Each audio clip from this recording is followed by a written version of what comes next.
You sound fine. Okay, good. Good morning, everyone. Good morning.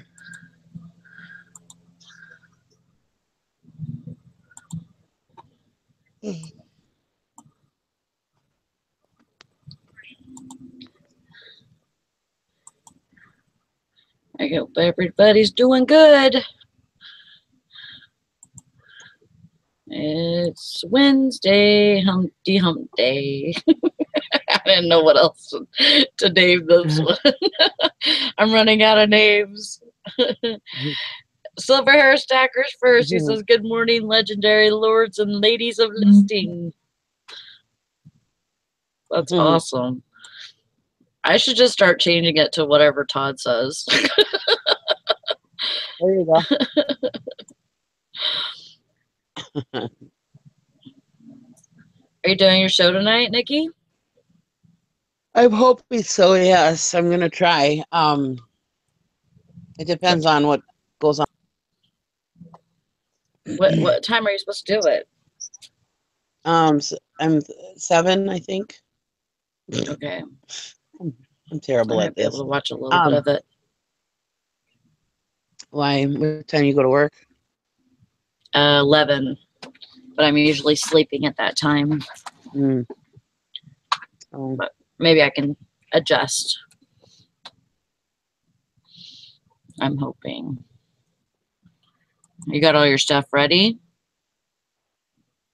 I still have to get my stuff ready for the auction show on Saturday, and I got to take pictures of it today. You have to take pictures of it? Yeah, so that the preview pictures, so that people know what I'm selling. Get people excited about it, I guess. For anybody that doesn't know, my husband's in the hospital right now. Event is what they call it. And he's got to have a stress test today and everything. So anyways, I think he's going to be fine. I think he just overdid it, but been having this problem for a while now. So hopefully it's nothing, but that's why I'm so behind on everything right now. We came back from the steam show the other night and went to the ER. So yeah. So hopefully the show will go on. The show must go on, right?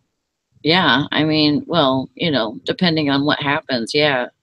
I mean, hopefully everything goes well with the stress test and everything like that, and nothing's wrong with them. If there's anything wrong, they'll take him right down to the cath lab and fix it. So either way, he'll be fine, I'm sure. But yeah. But the night my brother passed away, he passed away of 3 clogged arteries, main arteries. And he was active and sitting there, he went into cardiac arrest and he was riding a bike. Wow. So anyways, they brought him to the hospital and they were trying to keep him okay again. And they were working on him, and me and my dad were like, well, worst case scenario, probably have a triple bypass or something and have to change the way he eat. Because we had been through this a million times with my mom and my sister, Right. So told us that Terry had passed away. It was like, what? What do you mean? Because you can't say, oh, well, this is going to happen. This is going to happen. Right. Each thing is different, but so, I mean, I'm staying optimistic that everything's okay, but you just never know. Yeah. If he's not feeling well, it's not going to do you any good to do your show and stuff like that. You need to take care of your family. That's first. Yeah. And everybody knows, that if, you can't do it tonight, you'll do it next time, Yeah. It's not a big deal. I mean, we're excited for you, but we want everything, to go good with your husband and stuff. So if everything turns out okay with the stress test, the show will be on tonight. If it doesn't, then probably not. All right. Sounds good. We'll see. Stay tuned. Yeah. Yeah. Yeah, it's getting crazy in Florida, man. Yeah. Yeah, I'm keeping all them guys in my prayers, boy. I hope everything's okay down there. Yeah, we got Margot and Hank Allen Cash and Beth is in Florida, and there's just like Beth says, there's a few stations with some gas there, but they're running out of gas, they're running out of water. Oh boy. It's just a mess down there. Wow. So I'm just hoping that it would be so great if like it just didn't make it into the United States. Yeah. That's why y'all need to move to Minnesota or Wisconsin Right? because, we don't have that crap up here. then you'll just have to deal with the snow shit. Yeah. I'd rather be dealing with snow shit than that. Me too. At least I know my house will be there tomorrow. Mm-hmm. Might Amazon have companies. twice. I cannot believe that. Tim says Amazon companies price gouging water $23 to $38 per case. That is just crazy. That is so nuts. I mean, I understand that it's in high demand right now, but you know what? Really, really people, that, can donate water and stuff like that from other places and have it shipped out there. They really need to do that instead of, having people buy water for that much. Don't give them the satisfaction of that. I mean, I don't know what else to do, but Marco says, I saw a meme saying, hey, Texas, can we have our donation back? It's funny, but it's not. Yeah, really. Well, that's the thing. I mean, but it's got to be expensive to ship some water, though. Right. I mean, that's heavy. So I imagine it's pretty costly to ship it. So But you know what? It's in such high demand right now, and there's trucks. I'm sure there's trucks going, from the Walmart, man, and, distribution centers or something. There's these distribution centers that send, like cases of water and stuff like that to their other stores. They send them, out to all their other stores. Well, why not? If they're out, why not stock up on that and have it there for their people? Mm-hmm. I don't get that. Why should part of our country have to suffer, not having enough water or gas, to get them through this? And Well, really, exactly. This is the United States. there's no reason. I mean, our gas dropped, prices dropped like 20 cents yesterday. It was high because of the weekend and everything, and then it dropped. Why is it, why are they just trying to make money on, it's like they're trying to make money on it, and it's not cool, especially when those people are part of our country. Yep. So to me, it's not something that needs to be done. If they're in the United States, we need to take care of people in our country. Well, that's the thing. I mean, this is the United States. Our people shouldn't be without stuff. No, This isn't a third world country and stuff. I mean, right. the United States is plentiful with stuff. I mean, not that anybody should be without in any country. I don't wrong way. I mean, this land is plentiful. We have everything we need and then some. So why do we have our people, going without? That's terrible. I like one time there was a news article about that one grocery store in Texas. They were selling at their cost. They weren't making any profit on it. They were just selling as cheaply as possible. Which, I mean, I can't say that these companies should be giving shit away either. I mean, they got to stay in business, but But yeah, at least sell it just maybe even a little bit above. But come on, take it easy, I mean, Yeah. I can go down to Menards and buy a case of water for like $2.99. Right. Water bottles, Yeah. Mm-hmm. I can go and refill my jugs at the grocery store like 50 cents. A gallon jug of water for less than $1. Yeah. Close to Florida to help them out. So I mean, it would cost a fortune to ship it. Otherwise, Right. Yeah, I'd it ship wouldn't do some. us any good.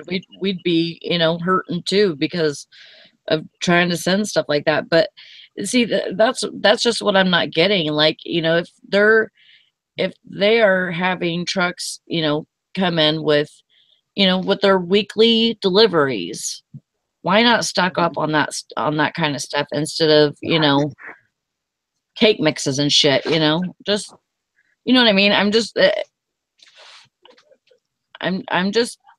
not understanding why they don't do that. Why they don't have more of the stuff that they need. So it doesn't make any sense to me.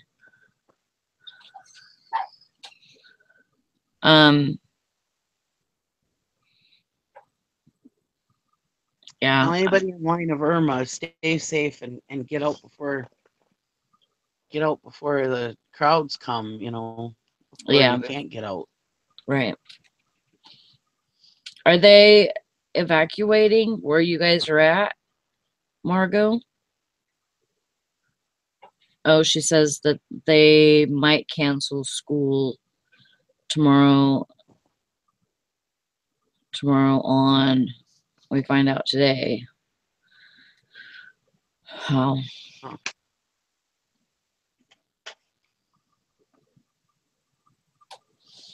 Yeah, Valerie's still in North Carolina, so she was kind of worried that she might get stuck there. Oh yeah. Because it's coming right up. So, I mean, if it doesn't end up turning, they don't. Yeah. Didn't somebody else post on Facebook that there's another hurricane right behind it or something? Mm-hmm. There is. It's Jose, I think. Hurricane Jose.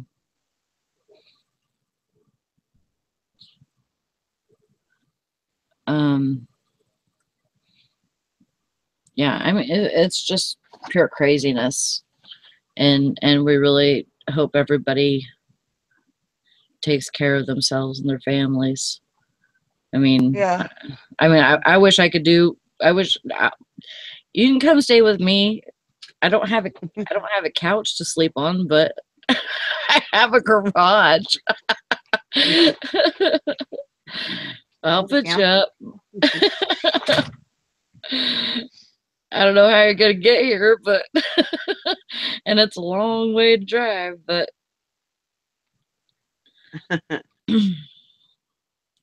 but you're welcome. You're welcome to it. Yeah.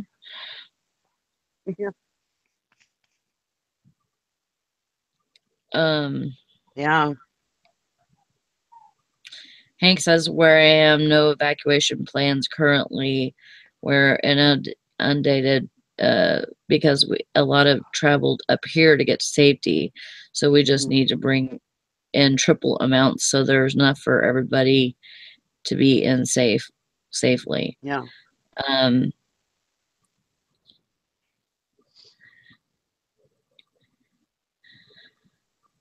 I thought it was Jose. Hank, tell me if I'm wrong about that. Somebody told me that last night. I didn't see that on a news channel or anything, but she says, yeah, Cadia or Cassia, however you want to say it, has formed over in Gulf 2. Lots of storms. Yeah, it's a season. Hi, Eric. Hello. Hi, Eric. How's everybody doing today? Oh, we're talking about the storms. Oh. Okay, so Jose is right behind Irma. and Yeah. Cadia is over in Gulf.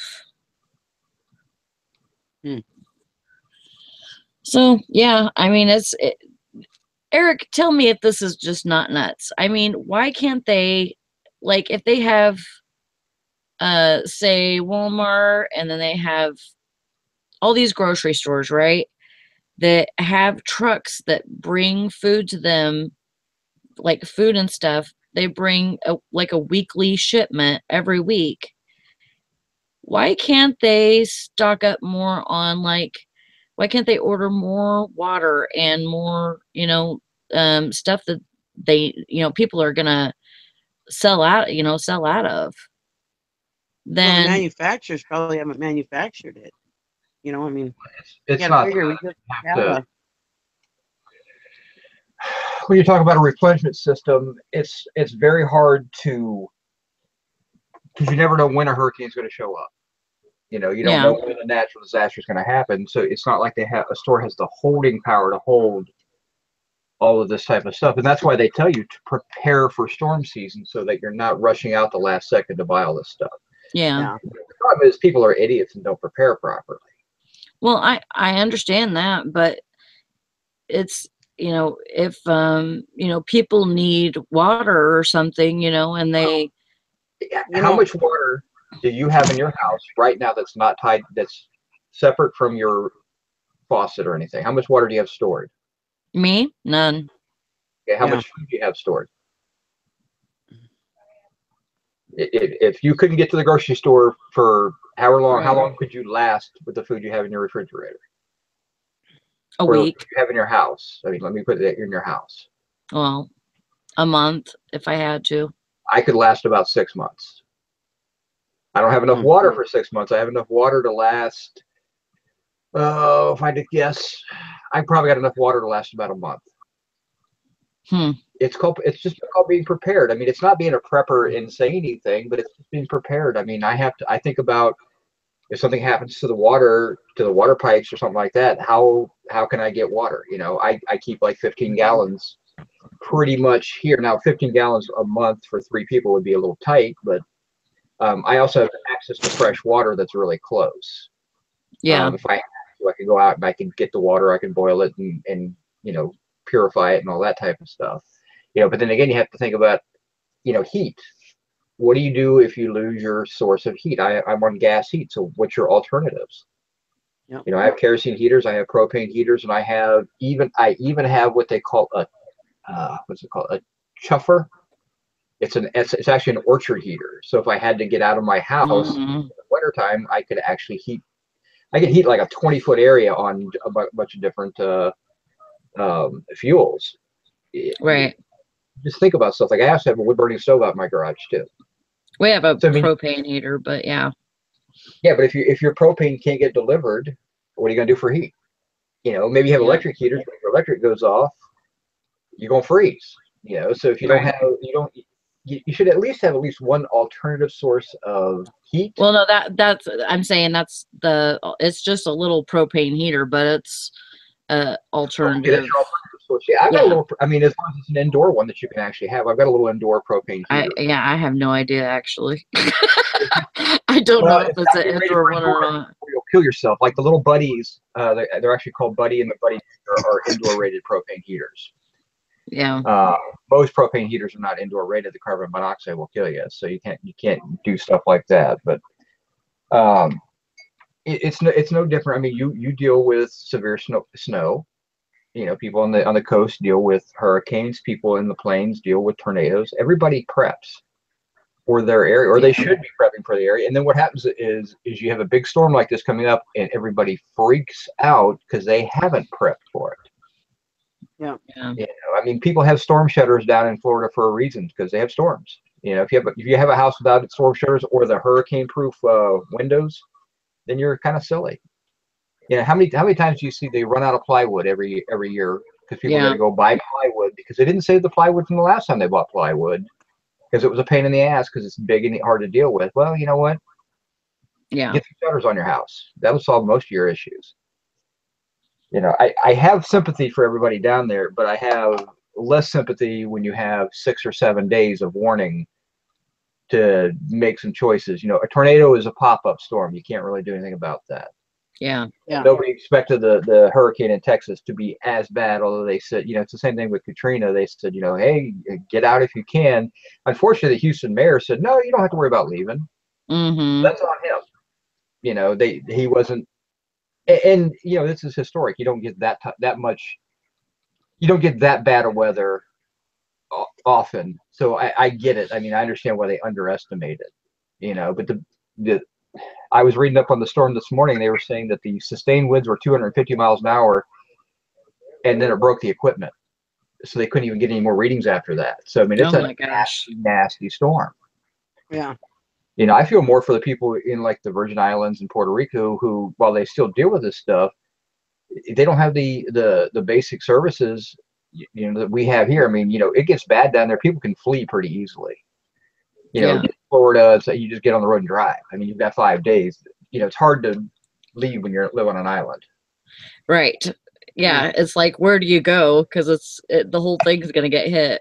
Yeah, and if you're, you know, if you're not part of the U.S., you know, which Puerto Rico, you know, is a Commonwealth part of the U.S. I mean, you can still come here pretty easily. So, Mm-hmm. you know, nobody wants to leave their house and their home and their possessions because, you know, what happens is people steal your stuff. I mean, because people are basically Right. jerks. But yeah, I mean, prep as best you can for whatever you need. I prep for hot weather. I prep for cold weather. I mean, food, not having food. I mean, not great. Yeah, you're not going to eat well at my house for a month and a half or 2 months or 3 months, but you're going to eat. Right. I mean, that's the key. Yeah. And I wouldn't have to leave my house. I mean, and it doesn't take much. I mean, you can do beans and rice and beans for 6 months if you have to. You know, it does not. Well, I still shop. I am I still shop for a family of 4. I still forget that it's just me and Gary. So you could probably eat at my house for a few months. But, Pretty you know, well, actually. I actually I don't can because I've never done it and I'm not comfortable with it. But what I do is I use mason jars and I use oxygen absorbers and I put food away that's shelf stable that I get all the oxygen out of it in a mason jar, and that will actually keep it, you know, especially with rice and beans, you can keep that stuff for, you know, 5, 10, 15 years and it won't be bothered. And my stuff's not even maybe a year old. And I add to it all the time. You know, I just rotate my water out. We always keep a generator. We have a generator. Yep. And we have a wood stove in the garage. Yeah, I don't have a generator. I wouldn't mind getting one. I would like a whole house generator, but that's, you know, by the time you put the electrical work in and the gas piping and all that, and I would really love dual fuel. Generator. I can't afford that. It's probably $5,000 for a good whole house. Our generator is big enough where it'll keep our refrigerator going and a few lights or whatever. You know, I mean, it's not a whole house generator. Yeah, you can get a 7,000 watt generator for under $500. Yeah, it'll keep the main things going that have to work, you know, like my pump for my toilet, you know, that kind of stuff. My refrigerator. Yeah, I mean I mean, if you have that, at least you're somewhat close. I mean, you just got to have fuel stored for it and everything. That's why I like the whole house ones, is because they are, you know, you can usually get them set up on natural gas. If you have a natural gas system or propane, it'll use your fuel now. It costs more. A few years ago, we got hit by a snowstorm. It was more drifting than anything, but we got hit by a snowstorm. The snow was up to our waist in our driveway, so we couldn't drive out. I mean, we were stuck in the house for a few days. But then after a few days, we were getting a little stir crazy, so we ended up walking out in this waist deep snow. My God, that was the most horrible thing. I thought, oh my God, why in the hell do we have such a long damn driveway? I like having the long driveway, except in that instance. Well, blizzard of '78. But we made it out. I mean, yeah, I mean, I was a kid with that thing. I had 2 blizzards back to back when I lived in West Virginia that were 39 inches, and then 3 weeks later we got a 33-inch snow. I mean, so you have to think about where you're at. I mean, yeah. Yeah, Hank said get a generate 8,000 watt, 10K startup, dual fuel. Yeah, I mean that's, you gotta. I mean, you have to be smart about it. And I wish more people would prepare and be ready for stuff like that. Because then you wouldn't have these issues. And like I said, Houston's a whole different animal. I mean, I was shocked at how much water was in Houston, but I don't live in a coastal area, so I'm not used to that type of stuff. So. Yeah. I don't. If we got 40 inches of snow in one snowstorm, I'd be fine. Gosh. I mean, even if I lost power because I have, I have my gas grill that I can use to cook food with. I have alternate sources of heat. So, and really, I mean, I hate to say it, but even without heat in your house won't get terribly cold. It'll get cold. Don't get me wrong. It'll be chilly out, but your house will retain a ton of heat. Because that's, I mean, it's insulated. That's what it's designed to do, to keep the heat in, keep the cold out, that whole 9 yards. But I mean, even when I grew up without electricity for many years of my life, and a fireplace is the only thing we had to keep warm, and it was a big house, and so it was just, I grew up, sleeping at night. It was 40 degrees, and you wake up in the morning, you'd get up to, even though it was only 30 degrees out, the radiant heat from the sun will warm your house up to 40 or 50 degrees. So, yep. We're getting a fireplace this year too. Yeah, well, definitely. I mean, and Hank's absolutely correct. If you decide to set up a generator in your house, you have to make sure, like if your power goes out and you have a generator feeding into your house, you have to turn your main breaker off, because you'll backfeed the system. If they're working on the system, you can electrocute somebody. That's why they have what they call generator isolation panels. It'll actually isolate the generator system from your main feed. It's not a home setup. Get somebody to do it if you're going to do something like that. I have a friend that's a lineman, so watch out for those guys. Now, growing up, we always had, my dad had a big generator. So every time everybody in the neighborhood was out, if there was an issue, they'd come to our house, because my dad always had this big. Yeah, I mean, I need to do that just because I'm too cheap to buy a small generator, because it's hard for me to say, yeah, I got a small generator. It's sitting in the garage, not doing anything for years. I'm too cheap like that. But if I had a whole house generator, it'd be part of the house. It's a capital improvement to my house. It's because it's not like I'm going to take it with me when I leave. So it makes my house more valuable, and I can deal with that. That would not bother me at all. And my house is set up perfect for it. I got a gas line. I actually have a gas line ran up to my garage even. So, but yeah, it's you got to be prepared, and don't get prepared when you hear about the storm coming. You got to be prepared before the storm comes. Then the stores won't run out of stuff. That's I mean, the whole question was, why can't stores have more? Stores can dump as much as they want into the area, but people just, they don't think about it. I mean, it's the old bread and milk theory. Why does bread and milk sell out before every snowstorm? I mean, really, I mean, bread and milk, it's not going to keep you survive for that long. I never really got the bread and milk thing. Rice and beans is what you want to buy, but that's the type of stuff that I've never, if you're going to pull yourself up for a week, get some rice and beans. That's the cheapest and easiest way to prepare. You order the oxygen. I tell you how to do it. Get rice, get beans. Buy rice in 25-pound bags. Buy beans in 25-pound bags. Get 2 or 3 different varieties. Go get a crap load of mason jars with the lids. Order off of Amazon. You can get a 100-pack of oxygen, or even a 250-pack of oxygen absorbers for like $18. Put the rice in there. I've always put a little bay leaf in there also to help keep any type of, bugs don't like bay leaves. Drop an oxygen absorber on there, screw the cap on, put it away, and you can forget about it. That food will keep for a long time. You have to know how to cook rice and beans, though. Sadly, most people don't. I mean, I'm so crazy. I even have tobacco put away. I have a jar that has nothing but like matches and lighters and stuff in it. I mean, I like to be prepared. Yeah.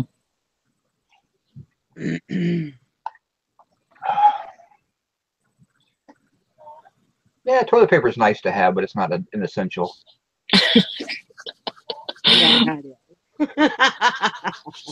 It is, after all those beans. Mm. Yeah. Yeah. I mean, it's when you're on the coast, you gotta. There's things you got. I mean, it's just like I live in a flood zone. I live in a flood zone. It's a 100-year flood zone, and it flooded like 50 years ago, and they did a lot of changes to the system. So I shouldn't. They are revamping the whole area, and my neighbor is out of the flood zone, and I'm still in it.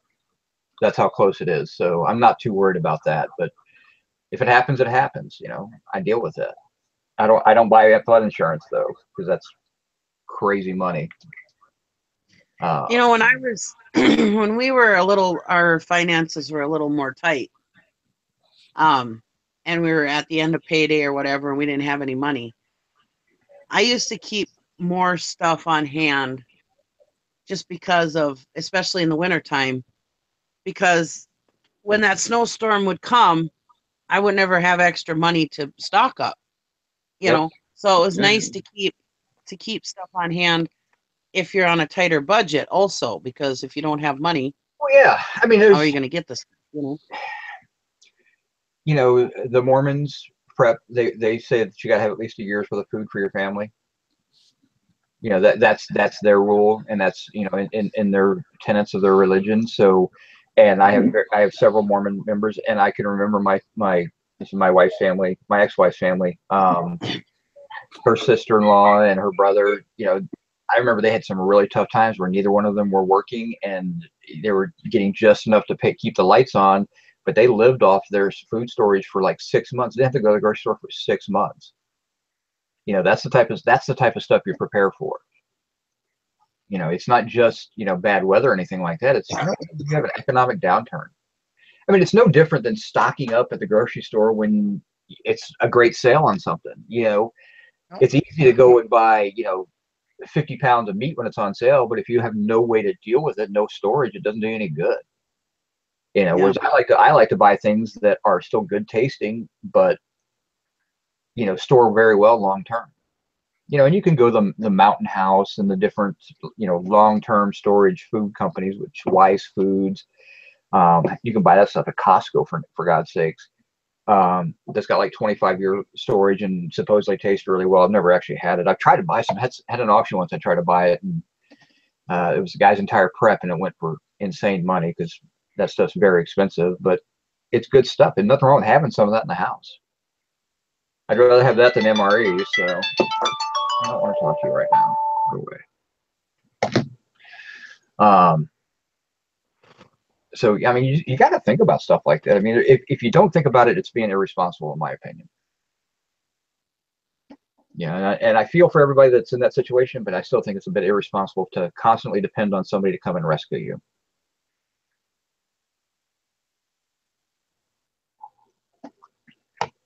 Yep. Oh yeah, you definitely have the. So now that you've pissed off all of our Florida viewers, I'm not mad. I'm just saying, don't wait for rescue. Take care of your damn self.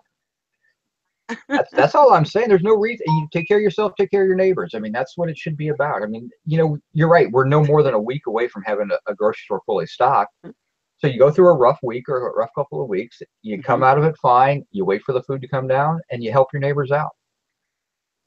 You know, I mean, you can stretch you know, you get your neighbors together, and they've been prepping, and you've been prepping, and bad weather comes through, you go, you clean up, and you sit back and say, you know what, let's have some neighborhood, you know, let's have a party, and we'll all bring something, and that food will go so much further than you sitting there in your house, you know, with by your candlelight hoarding your beans. I mean, that's not what it's about. So, and not to mention that'll help you from the bad guy showing up. You're muted, Sally. you can have some stone soup. I remember stone soup. Yeah. I said, good morning, Tristan. Yeah, Hank on Cash says that's exactly how we were raised. We take care of our own, help each other, and watch them backs. Stronger in numbers. There was a really inspiring story about the hurricane that hit Texas. There was like 20 apartments or something on the bottom, 20 apartments on the second floor. And so all the people on the bottom didn't have any place to go. So basically the people on the top took them all in. you know, and That's took good. care of them. Yeah.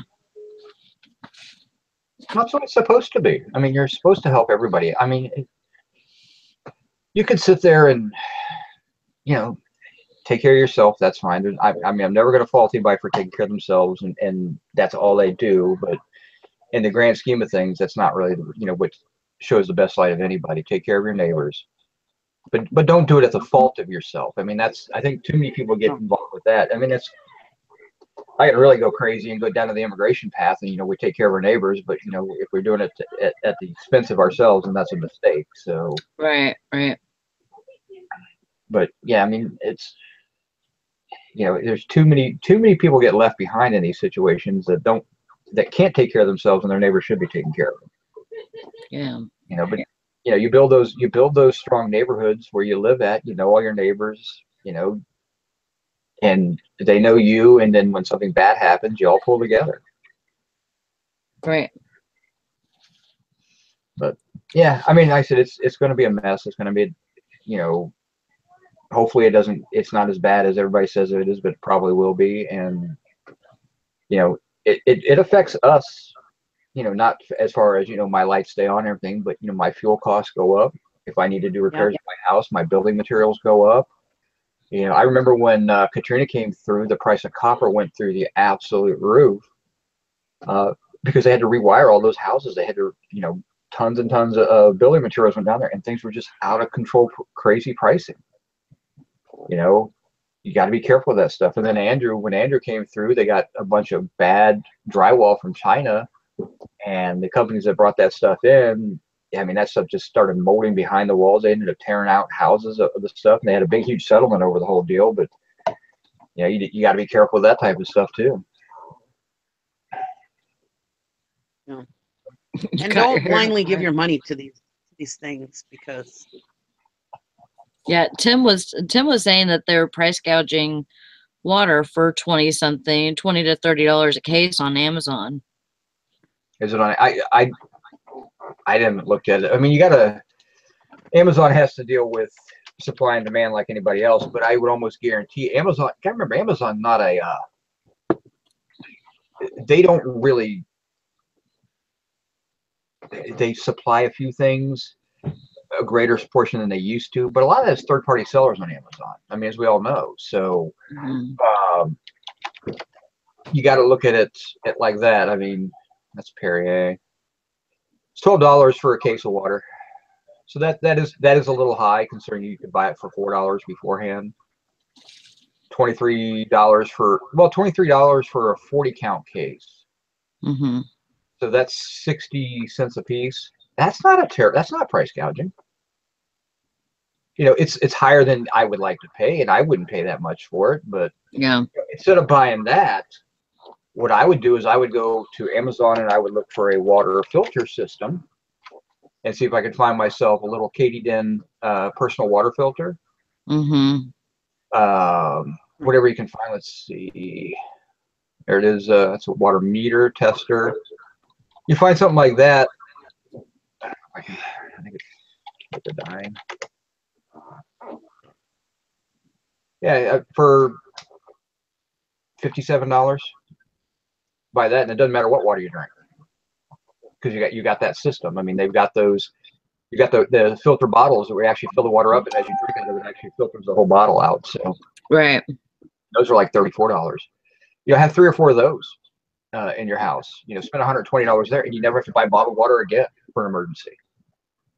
One of my friends, he bought me a bunch of prepping stuff, and so I have a bottle with filters in it, and then there's like extra filters that you can put in it.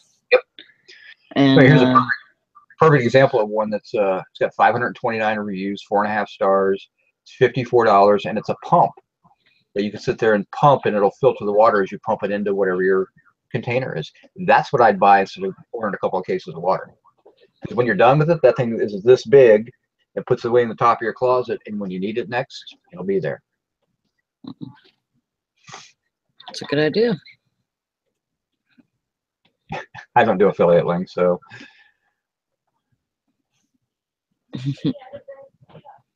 So, I mean, yeah, but if you're in the, I mean, I will flat out say, if you're in the direct path of the storm, get the hell out. Bye, Hank. Take care. Yeah, she's her and her boyfriend's been doing. She's down. I know she's in Florida, but I don't know where. Like, yeah, taking care of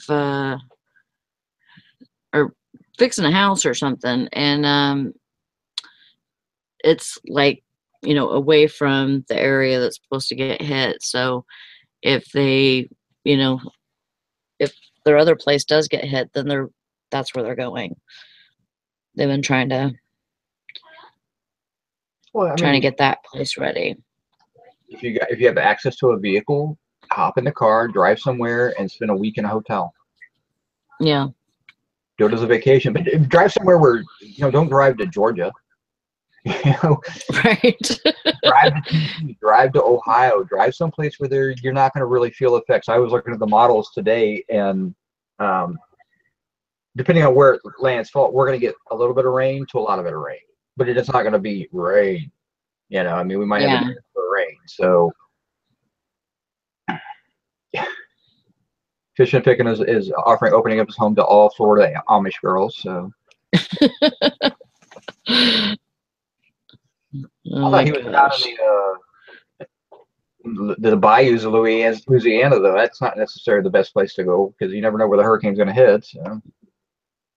Yeah. Yeah, she says they're inland, so they should be fine. Probably just a lot of rain, maybe some flooding, and it's slow moving. And we got the truck loaded and ready if need be. Probably ride it through like we usually do. Well, the question is, if you're in that situation and the back of your mind goes, well, I think we might want to wait to see where we want to get. We might want to wait 12 hours to see how the storm goes. That's too long to wait. Just go. You're better off going for a day or two and move on from there. I mean, I'd rather spend a couple $100 in a hotel. Now, the problem you deal with that is hotels near the areas always price gouge. Oh yeah, and they're probably already going to be full anyways. Well, that's why you gotta get on the road and drive for 6 hours, 7 hours. You know, get out of the area and find a hotel somewhere and just ride it out there. Yeah. Yeah. If you wait, if you're sitting back in there when that storm's really bad, it's really pounding us, I'm worried about flooding. We'll see how it is in the morning. You've already probably waited too long. You should just say, you know what, if I'm worried about it now, it's not going to get better in the next 12 hours. It might get better in the next 36, but probably that next few hours is where, because you got to remember, flooding takes time to show up. Yeah. You know, especially if it's flooding north of you and it's running downhill. That's part of the problems. You know, especially, you know, you get out west, that's what most of the issues are. People, you know, you have a rainstorm out in Arizona and it's dry where you're at, but the flash floods that are coming down will wipe you out because you didn't even know it was raining there. But you got to be aware of all your weather around you. That sucks, Sherry. Sherry said she lived in Florida during Andrew. The storm turned Mr. home and hit the hotel. Sherry's that sucks. Bad weather is what she's trying to say. So. That's why she lives in the middle of nowhere, Pennsylvania now.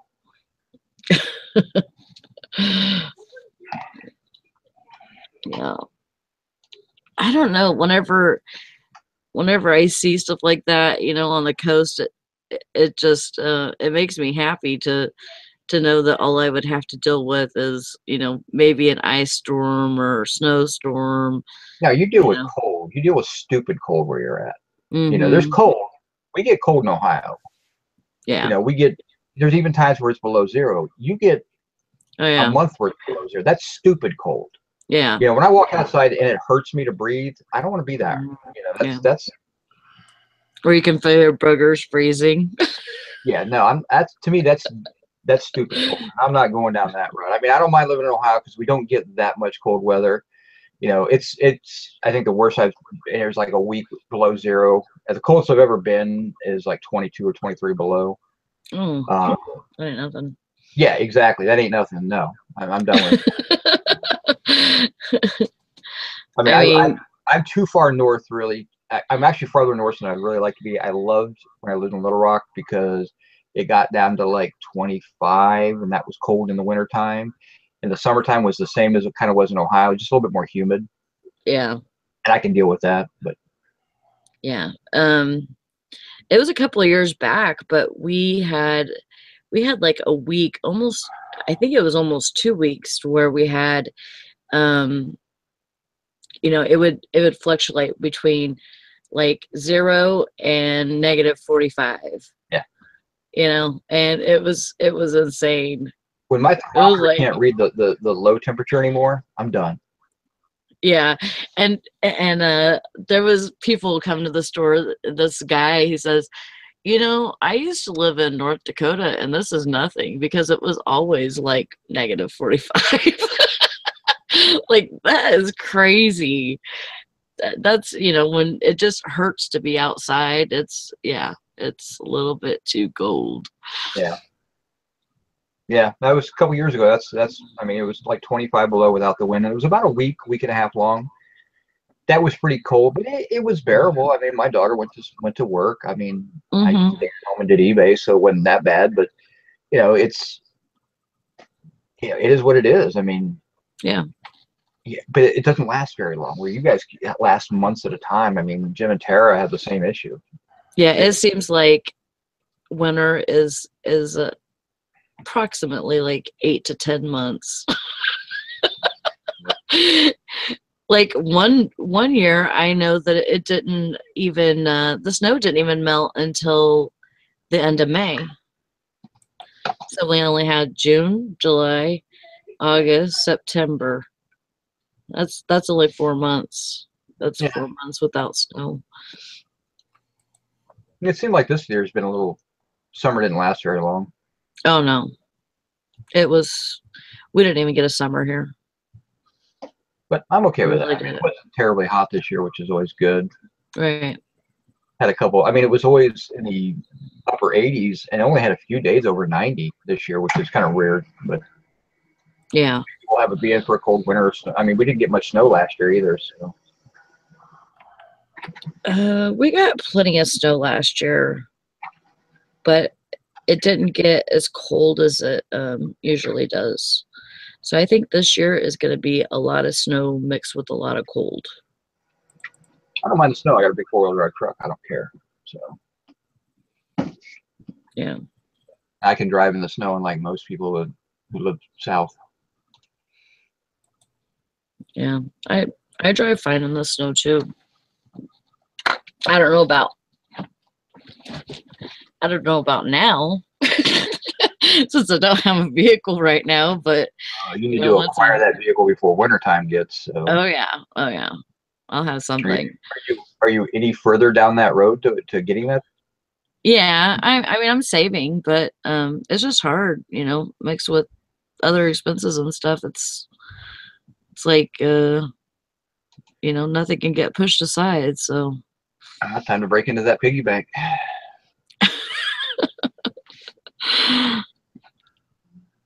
Now you just got to figure out, you know, what do you, I mean, we all kind of hoard stuff. Have you got anything you've been hoarding that you could sell for decent money quick? I've been thinking about that, and I just think I wanna go through some stuff, and I don't know if I have anything like that. I'll definitely have to look. Well, you got to, I mean, you know, you're going to need to raise probably a minimum of $500. Mm-hmm. Yeah, I mean, that's a minimum to buy. Yeah. That's a minimum to finance a car for, you know, buy or pay or whatever. I mean, to put money down on a car, or to buy a personal, you know, beater car, transportation vehicle.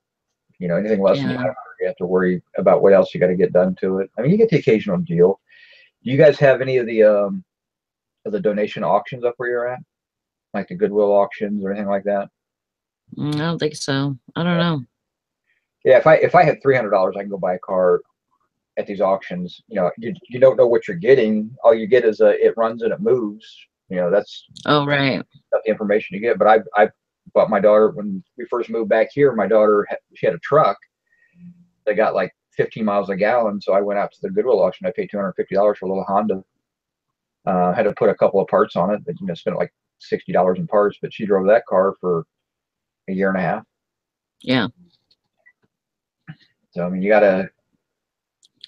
Well, there's this one lady that messaged me, said that she had a van. Didn't give me much detail at all, but said she had a van that she got when her husband was out of town and her van broke down. And she said she put all new tires on it because it was the middle of the winter. And Why have you talked with her since she messaged you? yeah, she, like, I think it was yesterday, she sent me a message saying that she would send me pictures, but then I haven't got anything yet. So she's an older lady, and so I think she just doesn't get on much. How much is she asking for the van? 500. Could you offer her 700 if she takes payments? $100 a month? I don't know if anybody would do that. That's what you're. I guess I could ask. Yeah, you're asking to. Yeah, I mean, just so you know, I'm having trouble, coming up with a full 500 right now. But I'd be more than willing to. If I had 200, I could give you 200 now, and we can sign whatever legal agreement it makes. So I'll pay you 700 if you let me pay you $100 a month for the next 5 months. Yeah. She's getting a little extra money. She takes a little risk to get a little extra money, but there's not a lot of risk there if you do it right. She can put a lien on the car, and you can actually go into the title. It costs you maybe an extra $30 or $40 to get the paperwork done correctly, but the title office will do it for you. But yeah, I mean, there's ways to do that. I mean, that's one of the ways that I have bought cars in the past where you overpay if someone's willing to take on a little bit of the risk. Right. So, to get you into transportation, because how long is it going to take you to save $500? That's the situation you're in. I mean, how long? Actually, we should have it between me and my kids and stuff. We should have it before next Tuesday. The other thing I would do is what's going on with the truck? I need to part it out. It needs to get put in the garage before we start doing that. We need to put it in the garage, and we're still moving stuff in the garage to accommodate that. I would. Don't you have a brand new battery in it? A what? Did you put a brand new battery in that truck? There is a battery in it that I bought like maybe 4 or 5 months ago, and so it's not brand new. Well, it's only 4 or 5 months. So do you have an old battery? I personally, I would jump the truck because that would give you probably $150 more right to your new car budget. Even though you can make more money parting it out, that's not your issue. Your issue is you need money now to buy the next vehicle. Right. And a truck is probably worth $150 or $200. I mean, if you sell it for parts, you could probably get $200 on Craigslist, but a junk dealer is only going to give you $100, $150. Trucks don't weigh as much as we would like them to weigh because there's a lot of open space, but crap sucks right now. So. And I have a camper shell that I can sell. So that's another thing that I need to put that on the yard sale site because I know that'll sell. I would get that up. I put my truck up for $250, parts. We did this. It's got a 4-month-old battery. I mean, it's got a new starter. Just not real sure what else needs to be done to it, and let somebody come in and put a new motor into it, or a junk dealer might offer you a couple $100 for it, and just say, hey, take it off my hands, and that's money towards your. Oh yeah. It's not doing you any good right now. Right. Parting it out it's fine, but that's a little bit of money over time, and you need an influx of cash. Yeah, I agree. So that's what I would do. I mean, when my Miata blew up, the motor started going bad on that. That was the first thing I did was I just threw it up on eBay, and I actually sold it on eBay. Oh. It was a desirable vehicle, so but I'd like to have 2 cars. I didn't need the car, but I like to have 2 here because I just don't want to. I never want to limit myself to having only 1 vehicle. Right. I don't think Dusty's sound has ever worked. I never heard anything out of his sound. Of the what? Was Dusty's sound working? I didn't I hear don't him know. groaning. I didn't hear him. He wasn't muted, but usually you can hear him groaning because he just woke up. So Yeah, I know. I know. I think he was having trouble with it. Oh. But yeah, I mean, you just got to do stuff. I mean, you got to, you do that, and the money you've saved, you can probably get to that 500 fairly quickly. Yeah. You know, Yeah, like I that's say, true. your goal is to get the transportation situation resolved as soon as possible, and then you start saving for the next best car. Oh my God, I was so afraid this morning. I was coming home from work on my bike, and I I don't live far from the store. The store is like probably a quarter of a mile away from me. Um, so I've been taking this one back street, that goes along the lake and stuff, and it has some cabins on it. And so I've been taking that road. Well, this morning it was just getting light, and I seen a stupid skunk Mm. in a front yard, and it kept going underneath the porch. And so I'm sitting on my bike watching it, and so so it starts making its way like to the back, and so I have these Christmas bells that I put on my bike so that I can, like, kind of ward off animals, or let them know Just that like I'm coming. a deer darts out in front of you, you don't run into the deer, and so so I shook my bells a little bit, and then I just took off. And I think it went under the house or something, but I was so afraid of that damn thing this morning.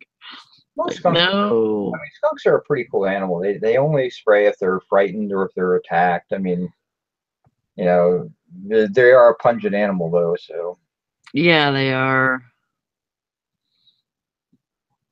Yeah, Grandma Magic Classic says, I'm with you, Sally. Had a lot of money problems the past few months. I'm now selling stuff I have had for years, but must be done to get us right well, I mean, and up it's again. a Yeah. viable. I mean, we always laugh about our death piles and how bad they are, but if I didn't have to source for a month, I can do it. I can I Yeah. can, I can put fresh items up and still, continually list and bring in that money in. Um, it would be fun, which is some of the other things I like to do, but it's there. It's a viable income option. Uh, Yeah. but like when you sell on eBay or this type of lifestyle, you get used to the fact that, hey, I have some cool stuff. If I sell it, that's no problem because I'll see it again down the road if I ever want it back. Yeah. I had a really good friend of mine who was an auctioneer. And that's what he's had a huge collection of stuff. And his son got sick, and he had to pay like $150,000 for his heart surgery and all this stuff. And he sold his entire collection off, and that's how he became an auctioneer. He started working with the auction company, Oh, and he was selling all this stuff off, and he was helping. And the auctioneer says, well, you got your full-time job, but you can do this part-time, and you can apprentice with me. And he did it for 2 years.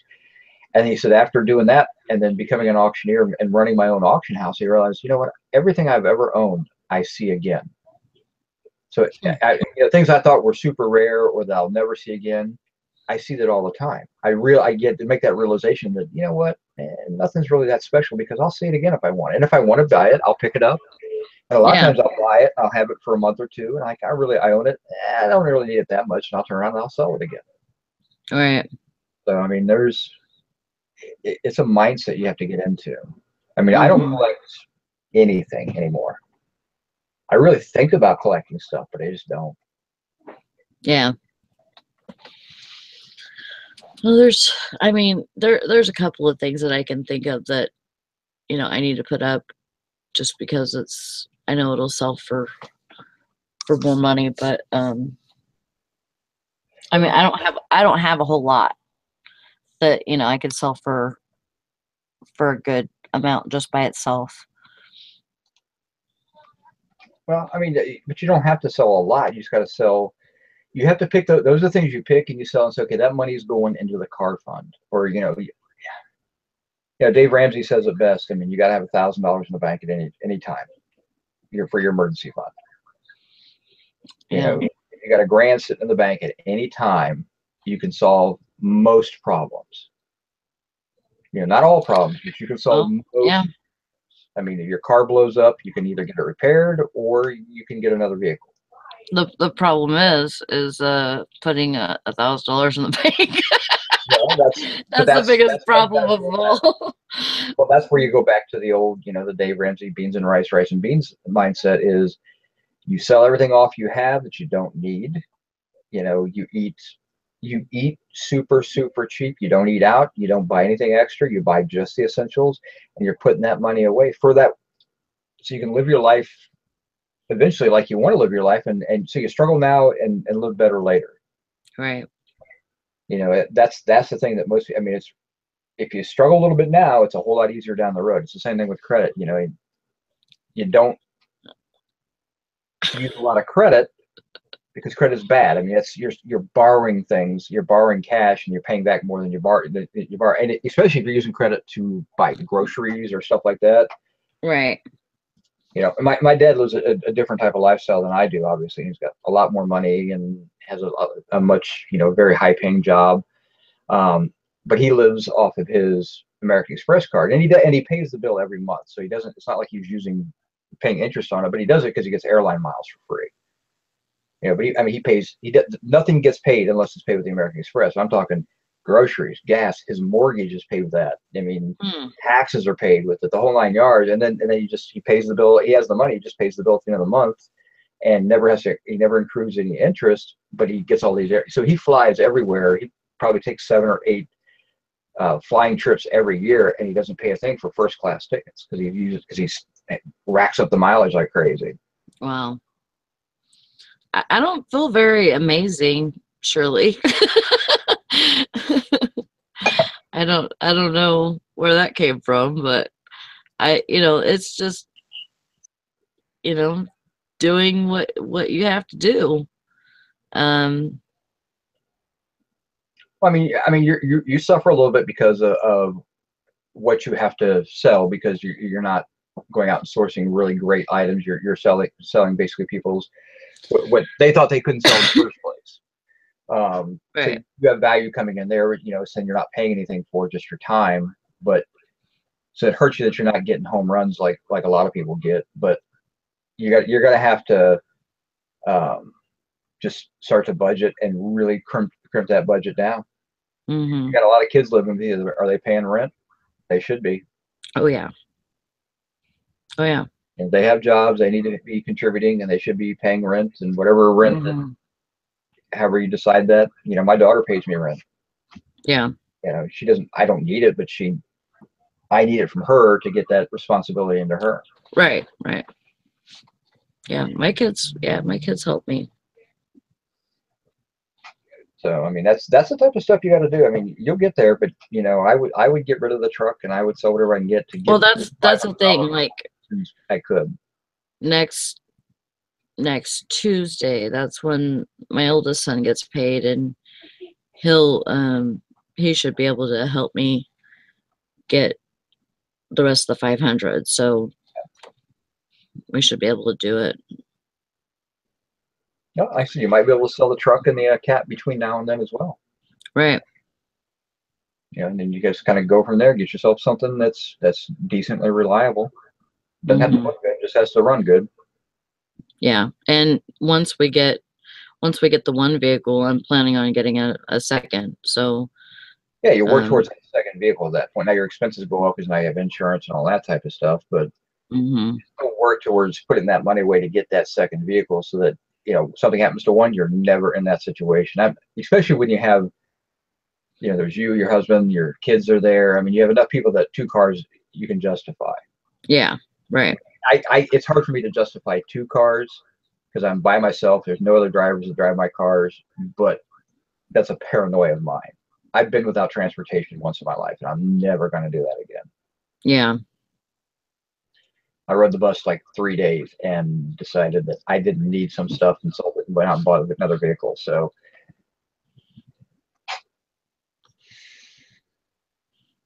Yeah, hopefully we'll get there one day. Grandma Magic Classic said she has an RBI scroll saw. Is that a special scroll saw or just a regular scroll saw?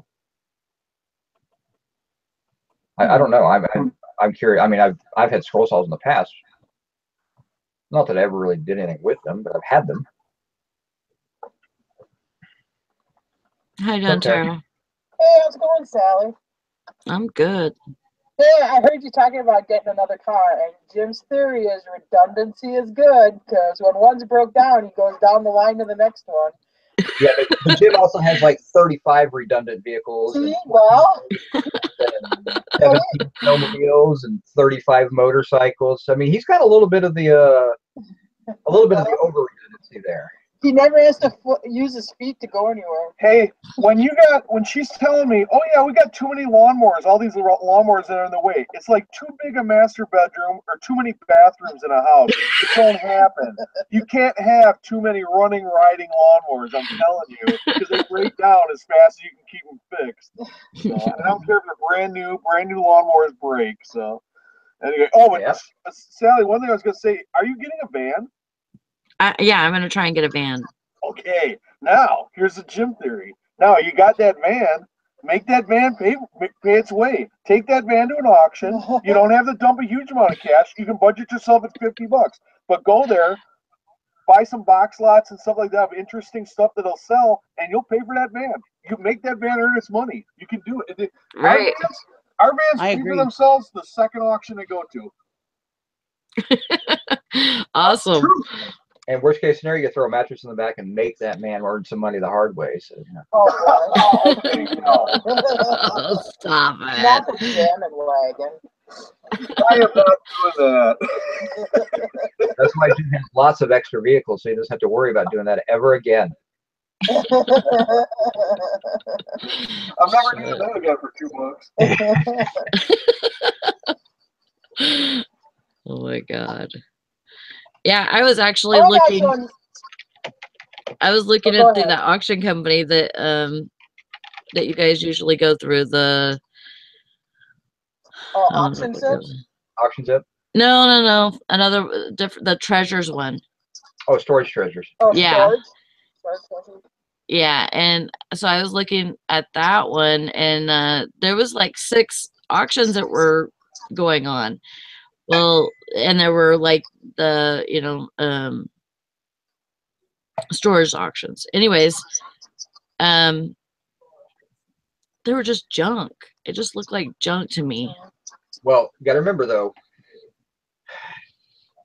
it can look like junk, but if it goes cheap enough, can you make money on that junk? Right. I mean, we all sell household crap. I mean, there's not coffee mugs and T-shirts and clothing and stuff like that. And a lot of that little stuff that's in there that's actually worth decent money, but it looks like junk. I was looking for the little piece of, pie in there. You have to avoid the furniture because you don't, unless you have an outlet for furniture, you have to avoid mattresses because, we all know how Jason feels about mattresses. By the way, that unit sold for $390 yesterday that he didn't buy. So, so you have to. Those are the things you don't want to deal with. Those are the things you don't buy. Right. If you see a storage unit full of boxes or bags, and you can't tell what it is, that when you're buying a massive amount of stuff, can I get if it's $100 unit, can I get my $100 back on that? Can I make 3 or 4 times my money on that? Then yeah, that's the type of stuff you buy. It's like going to an auction and buying box lots. The guy says, all right, I got the whole row of boxes here. It's been picked over, $1 for everything. You buy it. You're spending $1. Can you make $1 out of everything in there? Probably can make $100 or $200 out of there because most people don't recognize the value of some things. Right. And you can on auctions for $20 or $30. Yeah, on auctions, I would agree with Eric. I prefer, I'll do a storage unit. I mean, I'll try any game, but actually I do better at live auctions. I'm sitting in the chair. I've devoted my whole day to this. I'm not doing anything else or whatever, which I know is going to be tough with your night schedule. But you sit there through the whole auction. You wait till the money wears thin, or they don't have room in their vehicle to haul the stuff. And I'm telling you, you're going to pick up stuff that you get to pick out. It's not like you had to buy a bunch of old soiled mattresses and old sofas with it. You got to pick out the good stuff, and you bring that home for, I mean, I literally pennies on the dollar. And you can wait also till the box lots. The only thing is we've gotten, I think, a little bit, and you've probably worked a little bit past box lots, because what happens is with the box lots, it's kind of like a storage unit. You will have a bunch of crap you need to dispose of. Yeah, well, I mean, but and a bunch of like glassware you need. I would on the way home, stop at the thrift store and drop it off at their donation thing on the way home. Don't even bring the crap in your, the junk. Don't even bring it in your house. Otherwise, you'll be drunk in it. The key with a live auction is get there early and stay there late. Yeah. If you're going to leave, go during the middle of the auction. If you got to go do an errand or something like that, then come back, because the money is never spent early.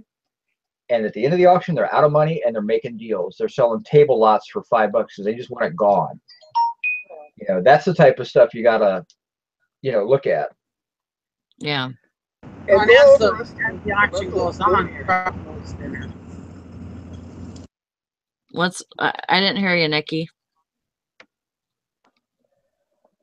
As the auction goes on, the crowd grows thinner. There's only a few people left at the end of the auction, Right. Yep. And those are the cheap people. Those are the people that don't want to spend more than $1 or $2 for stuff. So that's fine. There's nothing wrong with that. And that's how you build up quantity, you build up, and you get good stuff. Yeah.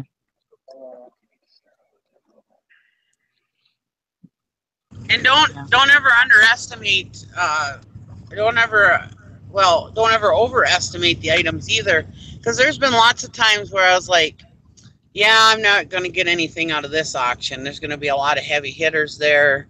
I'm never going to get nothing out of it. I go and I end up getting more stuff out of that auction than what I did out of an auction that I thought I was going to get a lot of stuff out of. Right. Just because you think there might be a lot of heavy hitters there, and sometimes you can get some of the stuff that the heavy hitters don't even know about, All right. Just remember, every estate auction has household crap that no one wants to buy because they don't think it's worth anything, but it is. So, and that's the stuff that you buy a couple of boxes for $1 or $2, and you get 30 or 40 bucks out of a box. Yeah. So, I mean, that's what that's where I would be sourcing if I had very little money. If I was going to invest $40 a week in my business, I would be at the nearest live auction once a week. I'd go down and I'd buy enough to last me till I got to the next week. Yeah. And I have to make sure that as soon as I sold $40 worth of stuff, that went into that money goes into my account, that goes into my PayPal or however I pay for auctions. I pull it out and I put it off to the side. So. Well, I paid for my whole weekend this weekend with crap out of box lots, Right. Flea market. I mean, if you're only paying, $1 a box or $1 a pile, I mean, you can throw everything up at a rummage sale if all else fails and make your money, Yeah, what I do is I buy it all, and then I bring it home and I sit out on my truck bed, and what's going in the house, what's going in the garbage, and what's going to the donate. Yeah. I create those 3 separate piles, and if the donate pile isn't very big, it gets shoved over into the trash pile. I do that now because I'm right off to the side until I try to set it up so that I don't have to sit out front for too long, and then I just take it out to the curb. And that way, I'm only bringing in now the stuff that I know is good. Now my online auctions, I'm only buying things that I want to sell, so I'm very rarely do I get a lot of stuff that I don't want. So, but that's how you have to do it. I mean, you've got to spend a little. You got to invest some money into your. If you invest $40 a week or $20 a week, but that's all you've got, and it brings you $100, that's a good investment. I mean, the next one you can get a lot of stuff at an auction for $20 if you have to. Yeah, if you don't mind buying dollar box lots, it all depends on your. Now up here, I can't get dollar box lots, but I can get them for $3 to $5. Yeah. Well, I- yeah, you saw that. I'll give you a great example. You saw that giant load of dolls I brought home. Remember all those dolls I had?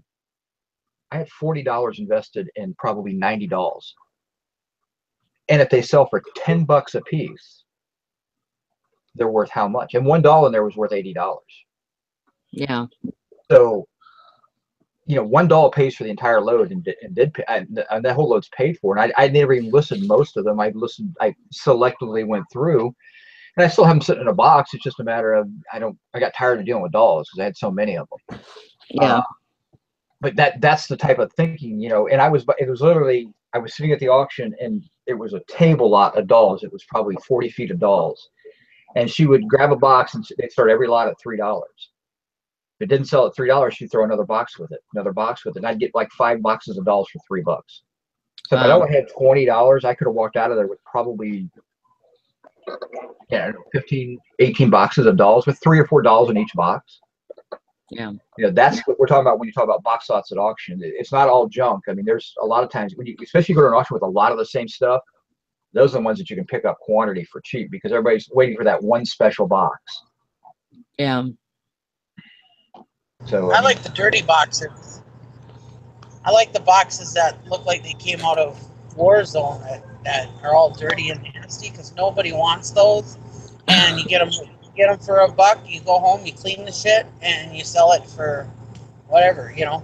Well, you'll go to these auctions and you'll look at the pictures on the internet. And you're like, well, like this thing or that thing's worth this much or whatever. And those items will all go too high.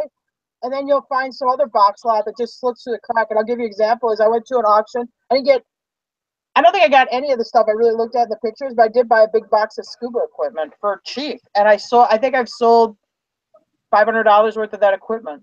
I got one thing left. Yeah. So, and that's what happens a lot to us at auctions. I'll look at the live pictures, and that stuff, everybody looked at it. It'll go too high. You'll find some other box that they didn't picture or whatever. I use the pictures of the auction to give me a sense of what type of collector or what type of person they were. Not so much I want to buy that. Yeah. If I go to the auction and I see that they were into high-end sports collectibles, okay, cool. They're a collector. I'm going to go there and I'm going to try to buy the crap that most people don't think is high-end. Yeah. I want the baseball bats, or I want the gloves, or I want, maybe they got a bunch of ball caps that no one wants to mess with, but I get them for $1, and I bought totes full of baseball caps for $1. And they sell, even if they only sell for $10 a piece. I mean, my God, there's 50 baseball hats in there. I've done it, and I've thrown away all the baseball hats that were no good. Just cherry picked out the best ones and threw the rest of them away. Yeah, I mean, I think the most I've ever sold a baseball hat for is about $90. And that was out of a box lot that I paid $1 for. But I also had like 25 other hats in there. That lot alone brought me, I don't know, $300-400. That's how you build up your bankroll, so that when you can actually take $100 out and now go, okay, now I'm going to go. Now you don't have to go buy better stuff, but now I can buy more stuff. That box that you might know, you look in that box and go, hey, there's 3 freaking Polaroid cameras in that box. That's $70. I'm not going to get it for $1, but I might get it for 10. Yeah. But now you've got a bankroll that you can say, I'll pay $10 for 3 Polaroid cameras because I know they're going to be good. Well, and the other thing, I think when you go to an auction like that, it juices up your store. You'll see a residual effect where you're popping the new stuff you just listed, but now you're starting to pop more of the stuff that's been listed for a long time. And I don't know why, if it's the influx of listings or they're looking in your store, what. It gives you a great variety where you're not kind of just one. I sell everything. So if you went to my store, I have no niche. I'm selling medical supplies, and I got small engine parts. I mean, there's a selection of everything. And I think it just kind of draws people in. And it does seem like that older stuff will pop more in that. Yeah, and like I said, and then it also gets you out of the I'm just a clothing seller. And now I'm going to sell a little bit of everything. And again, there's nothing wrong with being a clothing seller, but if you get a better variety, it means that people who aren't shopping for clothing are also shopping your store. Yeah. Right now you got people, if you primarily have clothing in your store, you are selling to only clothing buyers. And eBay, I still don't think eBay personally is a big clothing market. I mean, there's a lot of clothes that get sold on there, but I think that people think eBay, they think collectibles and antiques and stuff like that. Yeah. Yeah, and even the best clothing is more collectible clothing. It's more, you know, higher end clothing. So, you know, to me personally, I would rather have, you know, a variety of things. Like I said, I sell clothing in my store, but I don't sell all clothing, but I sell a variety of stuff. And putting a variety of things in your store, again, I think you always think your store traffic and your visibility is also sometimes driven by how often people buy from your store, the conversion rates and everything that they put up there, the click-throughs and the all that stuff in your performance tabs, your traffic and impressions. You know, if you don't get a lot of traffic in your store, you know, that people think your store is less desirable, so eBay may depress your listings and Cassini. I mean, who knows? But I would definitely, once you get your vehicle situation straightened out, you know, take your day, try to get your days off on Saturdays. And I don't know if that's possible for you or not, to have your either Friday. Actually, I'd probably rather have Friday night off, because a lot of auctions go off Saturday mornings. Right. And then you could go down there and you could spend all day. And even I'm usually done with auctions on a Saturday, but if it's an 8 o'clock or a 9 o'clock start, I'm usually done by 3:30. Most auctioneers can't sing for 6 hours straight, and so you're done by 3. You can still come home and go to sleep if you had to work Saturday night. So if you get Friday nights off, that'd be great. Now it's tough because you don't write your schedule, so Yeah. you know. But you know what? I mean, you don't have as many auctions up there as I have down there. So maybe, you know, 3 weeks out, you see an auction announcement. I'm going to go to that auction, and you request that day off. I just need to have that Friday night off. I'll work Saturday, Sunday. I don't care, but I need to have the Friday night off so I can rest and not kill myself, so I can be there first thing in the morning. Right. And you'll see a huge difference in the amount of money you have coming in, and the type of stuff you're selling. It'll be eye-opening. And you still have all your clothing list. I mean, you still have all that stuff. Mm-hmm. I think a better variety will put a little bit more cash in your pocket, and then can move you to the next level. Right. When I started back on eBay, I was a clothing seller. I said, you know what, this is kind of silly. I was watching the YouTubes and the Thrift Hunters TV show, and I'm like, wow, I never really thought of eBay as a clothing thing. So I started buying clothing, and I really wrapped my store up with clothing first. And it was good. I was selling like 1 item a day.